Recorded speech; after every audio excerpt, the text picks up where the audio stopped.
이 자유함을 갈라디아서는 아주 극명하게 선포하죠. 갈라디아서의 내용이 자유함에 대한 이야기입니다. 3월 1일 날 100년이 된 이 나라, 이 조국의 독립을 꿈꾸면서 그렇게 갈망했던 그 자유함을 먼저 만세 불렀던, 지금 일제의 한중간에 있었던, 주권을 상실하고 국권을 상실하고 국방력을 상실하고 경제력을 상실하고 아무것도 자유롭지 못했던 그 시절에 먼저 하나님께서 이 나라를 도우셔서, 하나님께서 이 나라를 보호하사 하면서 대한독립 만세를 선포한 겁니다. 먼저 선포한 거라는 거죠. 독립된 다음에 만세 부른 것이 아니라 가장 핍박이 심했던 그러한 때에 먼저 자유를 외쳤던 것이죠. 갈라디아서는 그래서 자유의 헌장입니다. 5장, 갈라디아서 5장, 그리스도께서 우리를 자유롭게 하시려고 자유를 주셨으니 다시는 종의 멍에를 매지 마라. 굳건하게 서서 흔들리지 아니하고 자유의 사람으로 살아라. 바울은 갈라디아 교회에 그렇게 선포합니다. 그런데 6장으로 넘어가면 갑자기 분위기가 반전되면서 위험에 빠진 사람이 누구인가 질문하고 있습니다. 위험에 빠진 사람이 누구인가? 누군가의 범죄가 드러납니다. 어떤 사람의 죄가 밝히 드러납니다. 탈세로, 그리고 간음으로, 거짓으로, 위장 전입으로, 뇌물로, 탐욕으로 50년 전에 있었던 일인데 이제는 만천하에 드러납니다. 남자들이 행했던 그 음란한 바다 이야기, 슬롯머신 이야기는 16년 동안 감춰졌다가 드러났고, 왜 여자들이 신상털기하고 그리고 사진 찍어서 하는 것은 일주일 만에 범죄자를 잡느냐 해가지고 온통 나라가 이건 불평등이다 이렇게 외치는 이 어간에 어쨌든 범죄가 드러납니다. 그러면 누가 위험에 빠지게 됩니까? 범죄가 드러나면 누가 위험에 처하게 됩니까? 누가 위험한 사람입니까? 바울은 5절에 걸쳐서 누군가의 죄가 드러나고 그를 바로 잡는 상황에서 주의할 점을 경고하고 있습니다. 딱 우리 민족에게 주신 말씀입니다. 우리나라 사람들에게 주시는 말씀입니다. 누군가의 죄가 드러나게 되면 어떻게 그들을 대하는가? 포토라인에 세워가지고 창피를 주고 질질질 끌려가게 할 것인가? 오늘 하나님은 말씀하십니다. 바울을 통해서 넘어진 사람이 누구인가? 경고하는 대상이 누구인가? 넘어진 사람인가? 도와주려고 하는 사람인가? 바울은 도와주려고 하는 사람에게 경고합니다. 바로 우리에게 경고하고 계시는 겁니다. 죄 지은 사람에게 경고하는 것이 아니라 넘어진 사람을 도우려고 하는 사람. 바울은 말합니다. 교회라고 하는 것은 자신의 연약함을 감추지 않는 의존적인 관계다. 그리스도의 사랑 안에서 서로의 짐을 지는 관계다. 신령한 교회는 정죄하기보다는 공동체의 덕을 세우기 위해서 온유하다. 자신을 살펴 시험에 빠질까 두려워한다. 지나친 간섭으로 조심하면서 묵묵히 자기 사명에 충실해서 그리스도의 법을 성취한다. 다 우리 이야기입니다. 범죄한 사람 이야기가 아니라 바로 잡고자 하는 그런 사람 이야기라고 하는 것이죠. 형제들아, 믿음의 백성들아, 신령한 자들아, 바로 우리에게 하는 말씀입니다. 죄 짓고 감옥에 가는 사람들아, 창피한 줄 알아라. 바울이 이렇게 말하고 있지 아니하고 그것을 옆에서 지켜보고 있는, 우리는 누군가의 범죄가 드러나기도 전에 은근히 그가 무너지기를 기다립니다. 일단 수사선상에 오르면 저는 매장된다. 이제 우리나라에서는 다시 대통령 후보로 못 나온다. 아예 이 기회에 싹을 딱 제거해서 경쟁선에서 뒤로 도태시켜야 된다. 이런 마음들이 있다라고 하는 것이죠. 형제들아, 믿음의 백성들아, 신령한 사람들아, 성령을 따라 사는 사람들아, 성령의 인도를 받고 사는 사람들아, 성령의 열매를 맺는 사람들아. 앞에 지금 계속 성령의 열매 맺는 사람들 이야기했거든. 성령을 따라 성령께 의존하고 성령과 동행하며 성령과 함께하며 성령을 충만히 받은 자들아. 사람이 만일 무슨 범죄한 일이 드러나거든, 이 범죄라고 말을 써놨으니까 우리가 생각할 때 굉장히 큰 죄 저지른 것처럼 착각하기 쉽습니다. 그런데 원어에서 이 범죄라고 하는 단어가 곁에 넘어졌다, 곁에 넘어졌다, 발을 헛디뎠다, 이 정도의 죄입니다. 곁에서 넘어진, 그리고 발을 헛디딘, 함께 같이 가다가 곁에서 넘어진, 그러면 누가 도와줘야 합니까? 내가 도와줘야 되는 사람인 겁니다. 범죄한 자는 태어날 때부터 부모의 DNA가 잘못되어 가지고 실수로 태어난 것이 아니라는 겁니다. 범죄한 사람들은 인종이 다른 게 아니라는 거예요. 내 형제라는 겁니다. 나와 같이 가던 자라는 겁니다. 내 곁에서 넘어진 자라는 겁니다. 우리는 딱 범죄한 자가 되면 그때부터는 멀리 하려고,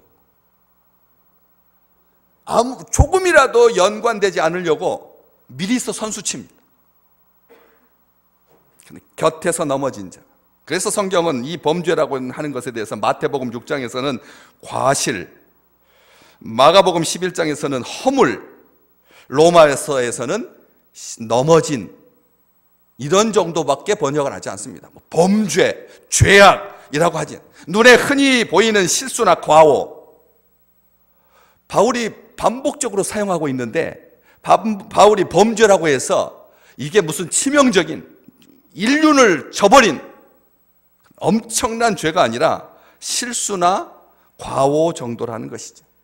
그것이 드러나거든 어떤 조치를 취하거나 생각하기에 앞서 어쩔 수 없이 어떤 유혹에 빠졌거나 본인도 모르게 부지 중에 그런 실수를 저질렀기 때문에 드러나거든, 우리는 드러나기도 전에 누군가 가짜 뉴스를 통해서 사람을 잡고자 하는데도 그것에 부하 뇌동하여 같이 동조하여 사람을 처음부터 죄인 취급한다는 것이죠. 그런데 바울은 말합니다. 그러한 사람은 온유한 심령으로 바로잡아줘야 된다. 온유한 심령으로 바로잡아줘야 한다. 저는 우리 믿음의 귀한 식구들이 곁에서 넘어진 자니까, 이게 세상에 있는 사람들뿐만 아니라 우리 신앙의 동료들 사이에서도 옆에서 아주 자주 넘어집니다. 저는 아마 제가 넘어진 숫자를 따지면 제 생애에 이 지구상에 있는 사람들보다 가장 많이 넘어지지 않을까. 좀 발목이 약한 건지, 어쨌든 키가 남보다 많이 큰 것도 아닌데 아주 빈번하게 넘어집니다. 그래서 저희 집사람은 옆에 있다가 제가 넘어지는 것을 아예 상식적으로, 그런데 이게 꽈당 넘어지는 게 아니라 확 했다가 그냥 일어나는 정도입니다. 그렇게 일어납니다. 확 넘어지진 않습니다. 그 대신 이렇게 자꾸 이렇게 넘어지는 이런 경향들이 있습니다. 그럴 때 옆에서 도와줄 사람은 나랑 같이 가는 사람이어야 돼. 바로잡는 사람은 누구냐? 내 동료여야 한다는 겁니다. 내 친구여야 한다는 것입니다. 신앙의 여정 가운데서도 그 신앙의 여정이 우리가 생각하는 것처럼 그냥 한두 주 하고 말 거면 모르겠지만, 평생을 같이 가는 신앙의 동료들은 옆에서 실수할 때 어떻게 해야 되느냐? 온유한 마음으로 바로 잡아줘야 된다. 바울은 그렇게 말합니다. 그런 것이 그리스도의 법을 성취하게 된다. 짐을 나눠지는 것이고 법을 성취하게 되는 거다. 그런데 짐을 나눠지는 것이 바로 이거다 라고 하면서 짐 이야기가 2절에도 짐 이야기가 나오지만 5절에도 짐 이야기가 나옵니다. 오늘 본문 바깥에 있지만 5절 말씀에도 짐 이야기가 나오는데 헬라어에서 이 두 짐은 다른 짐입니다. 2절에서 말하고 있는 짐은 큰 짐, 무거운 짐, 엄청난 짐, 그래서 나눠져야지만 질 수 있는 짐이고요. 5절에 나오는 짐은 각자가 져도 되는 책임, 의무, 그래서 작은 짐입니다. 같은 짐 이야기가 아닙니다. 우리가 허물을 나눠지는 것은 이것은 큰 짐을 나눠지는 겁니다. 허물을 나눠지는 것은 우리가 생각할 때 반드시 나눠져야만 하는 겁니다. 옆에서 내 동료가 쓰러졌는데 그냥 은근히 잘 넘어졌다, 제대로 넘어져라, 다시는 일어나지 마라, 이런 마음은 신령한 사람들의 마음이 아니다는 것입니다. 우리는 안타까운 심정으로 사람들이 쓰러질 때마다 그렇잖아요. 그 사람이 이 한국 땅의 문학적인 차원에서, 영향력, 그 예술적인 차원에서 민족적 자부심으로 노벨 그 문학상을 받을 만한 사람인데도 그런 실수가 있었습니다. 그런 잘못이 있었습니다. 죄가 있었습니다.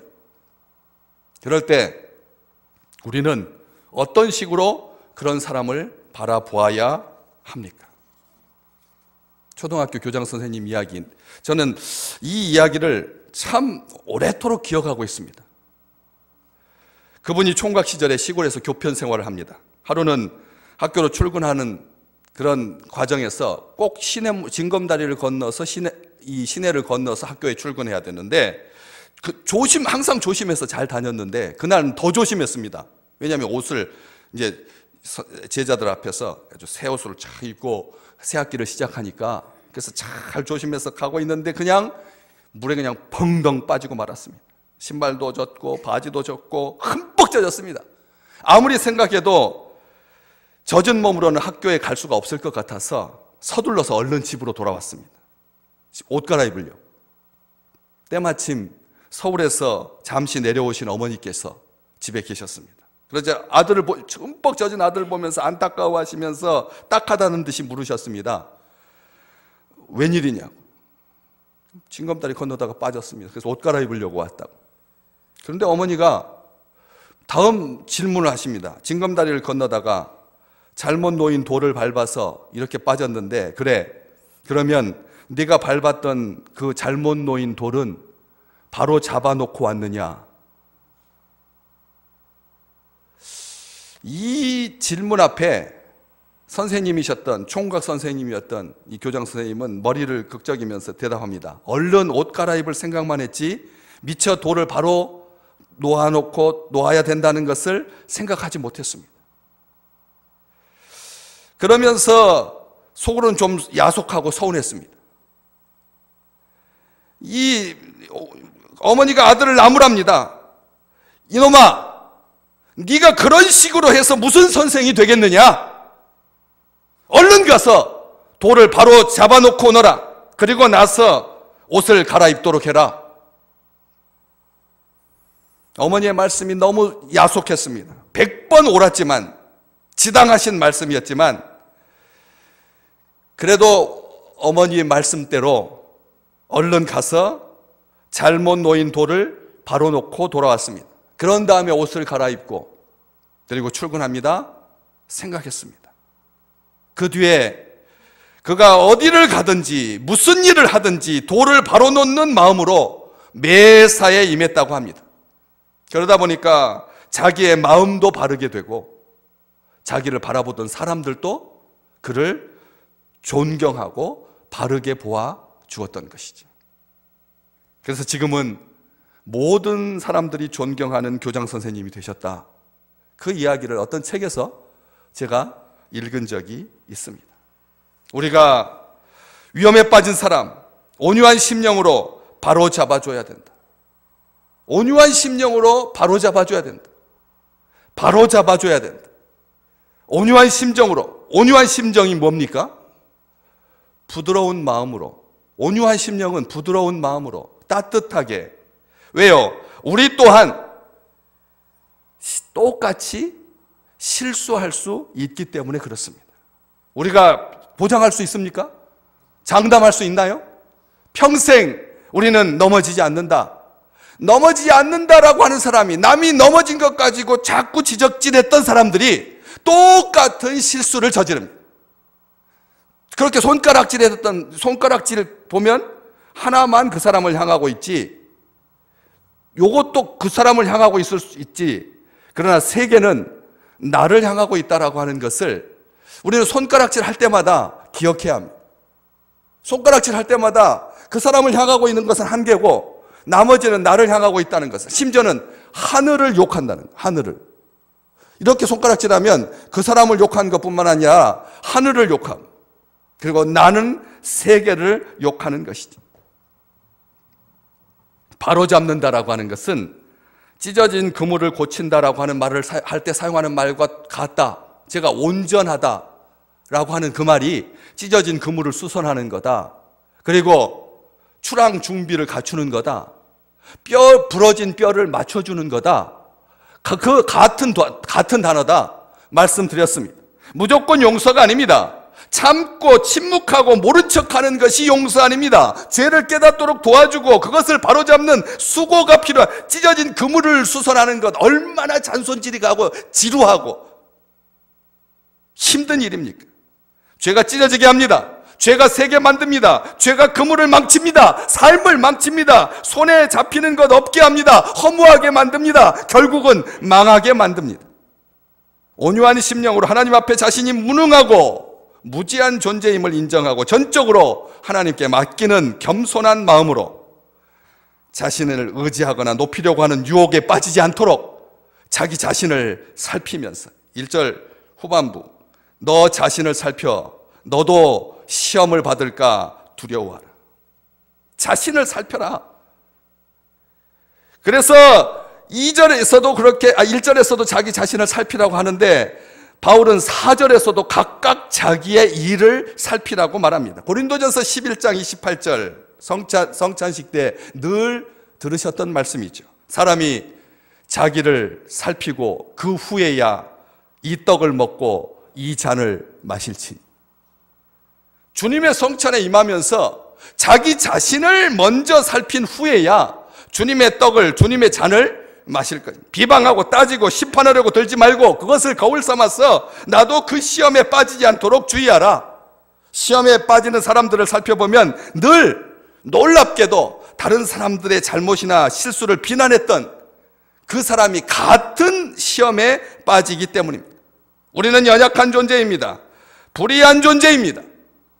우리는 사탄의 실체와 책략에 대항하여서 자신을 지켜야 하는 사람들입니다. 우리는 우리를 대적하여서 역사하는 시험의 그 힘과 죄의 사악함을 잊지 말아야 합니다. 만일 우리가 시험에 부주의하면 우리는 그 유혹들로부터 결코 빠져나올 수 없습니다. 지속적으로 시험에 들 수 있는 위험에 자기 자신을 살펴야 합니다. 반드시 자신의 연약함을 살피고 검증해야 합니다. 시험에 깨어 있으라. 우리 주님께서 말씀하십니다. 시험에 깨어 있어야 된다. 각성해 있어야 된다. 주의를 기울여야 된다. 잠들면 안 된다. 시험 받을 때 무디어져서는 안 된다. 이 살피라라고 하는 것이 재련소에서 순금을 골라내는 것처럼 참과 거짓을 구별하는, 예민하게 살피는 것입니다. 하나님 앞에서 자신의 행위를 돌아보는 것입니다. 거짓된 행위가 드러나면 진심으로 회개하는 것입니다. 참된 행위가 드러나면 하나님 앞에서 감사하는 것이 바로 자기 자신을 살피는 것입니다. 타산지석 삼아서 남의 실수에 대해서 함부로 판단하지 아니하고 자신을 성찰해서 동일한 시험에 빠지지 않도록 경계하는 것입니다. 아담은 시험을 받았을 때 불완전해졌습니다. 아담은 시험에 빠졌습니다. 천국을 잃어버렸습니다. 파멸되었습니다. 하나님께서 그를 돌이키게 하시지 않았다면, 그가 하나님 앞에 바로 서게 하지 않았다면, 하나님께서 은혜를 베풀지 않았다면 그는 영원히 실패의 표상이 되었을 것입니다. 아울러 그의 모든 후예들도 그와 같습니다. 심지어 우리가 믿음의 조상이라고 칭송하는 아브라함조차 시험에 빠지죠. 죄를 짓습니다. 하나님께 영광을 돌리지 못하게 되고 그의 영혼은 평안을 잃어버립니다. 여호와의 마음에 맞았던 다윗조차도 하나님 앞에 시험에 빠져서 범죄했습니다. 노아도 그랬습니다. 베드로마저도 그랬습니다. 우리도 그럴 수 있습니다.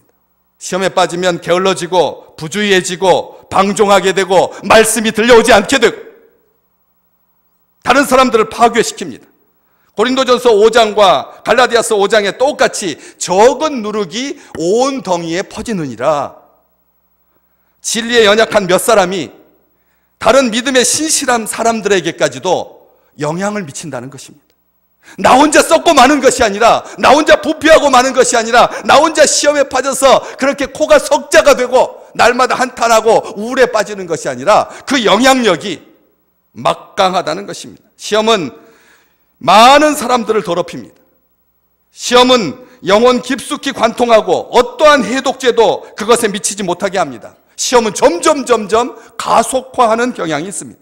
일단 시험이 우리 영혼에 침투하면 모든 반대되는 이유들은 정복되고 침묵합니다. 시험에 빠지지 않겠다고 결심했던 의지들은 다 가루처럼 부서지고 맙니다. 누구도 자신의 영혼을 신뢰해서는 안 됩니다. 잠언 28장 26절 말씀, 자기의 마음을 믿는 자는 미련한 자요. 자기의 마음을, 자기의 의지를, 자기의 결심을 믿는 자는 미련한 자라. 자신을 믿지 말라고, 비참하게 될 뿐이라고. 마땅히 두려워할 것을 두려워해야 된다. 시험을 두려워하지 않는 자는 똑같이 죄를 두려워하지 않습니다. 시험을 두려워하지 않는 자는 죄를 안 두려워합니다. 그러니까 죄 짓는 겁니다. 시험에 빠지면 죄 짓습니다. 둘은 밀접하게 연결되어 있습니다. 시험을 위한 때와 장소는, 기회는 셀 수도 없이 많이 있습니다. 날마다 출입하는 문 앞에 엎드려져 있으니까 죄가. 오직 주님만을 바라보시기를 주님의 이름으로 축복합니다. 우리의 소망은 오직 주께 있습니다. 때문에 시험은 이 관계와 소망을 가로막고 부수기 위해서 끊임없이 유혹합니다. 주님은 말씀하셨습니다. 시험에 들지 않게 깨어서 기도하라고요. 기도로밖에는 물리칠 수가 없다는 말입니다.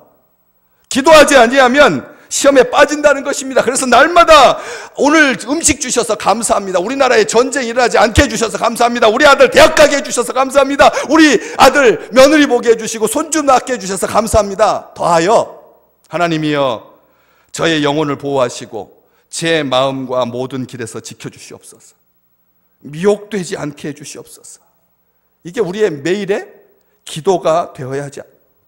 그렇지 않으면 사람들이 이 온유한 마음으로 다른 사람 바로잡는 일에도 교만해져서, 오늘 본 말씀 뒤로 넘어가면 3절, 만일 누가 아무것도 되지 못하고 된 줄로 생각하면 스스로 속이는 거다. 마치 자기가 뭐라도 된 것처럼 다른 사람들한테 함부로 하게 된다는 거죠. 초등학교 1학년 아이가 미술 시간에 지난주에 소풍 다녀왔는데 선생님께서 가을 소풍을 주제로 해서 예쁘게 그림을 그려봐라. 아이는 열심히 그림을 그립니다. 태양도 그리고 구름도 그리고 파란 하늘도 그리고 나무도 그리고 꽃도 그리고 친구들도 그리고 맛있는 도시락도 그리고. 근데 마지막 순간에 바탕색을 뭘로 칠할까 생각하다가 자기가 제일 좋아하는 아주 짙은 남색으로 탁 칠했습니다. 선생님이 옆으로 이렇게 오시더니 아이의 그림을 보면서 큰 소리로 꾸중을 하십니다. 이 녀석아, 이 환한 대낮에 이렇게 어두운 색깔을 잔뜩 칠해놓으면 어떻게 한단 말이냐. 창피해서 죽겠다. 네 그림은 우리 교실벽에다 못 붙인다. 아이는 그때부터 마음에 깊은 상처를 가지고 미술 시간만 되면 자꾸 오줌을 싸게 됐습니다. 미술 시간만 되면 심장이 막 오그러드는 거가 상처를 깊이 받는 것입니다. 트라우마에 시달리게 됩니다. 자신감을 잃어버렸습니다. 그림 그리는 것 좋아했던 아이가 그림을 포기하게 되었습니다. 1년이 지났습니다. 2학년이 되었습니다. 새로 오신 선생님 첫 미술 시간, 선생님은 아이들에게 하얀 도화지 위에다가 여러분이 원하는 것을 자유롭게 그려보세요. 다른 아이들은 신이 나서 열심히 그림을 그립니다. 그러나 그 아이는 그림을 그리지 못하지. 안절부절 못하고 얼른 미술 시간이 지나가기를, 끝나기를 기다리면서 몸이 마비되는 것 같고, 그리고 자기 작은 심장에서 쿵쾅쿵쾅 거리는 소리가 막 귀에 들려와가지고 춤을 꿀꺽꿀꺽 삼키고 막 땀은 식은땀이 나. 딱 환자입니다. 선생님이 아이들 사이를 이렇게 오가시면서 보시다가 그 아이 앞에 섰습니다. 그리고 그 선생님이 아이의 그림을 보시더니 아무것도 그려지지 않는, 땀 흘리는, 고개 숙이고 있는 그 아이의 머리를 쓰다듬어 주시면서 이렇게 말씀하시는 것이었습니다. 그림이 정말 멋있구나. 온 들판에 하얀 눈이 가득 쌓였구나.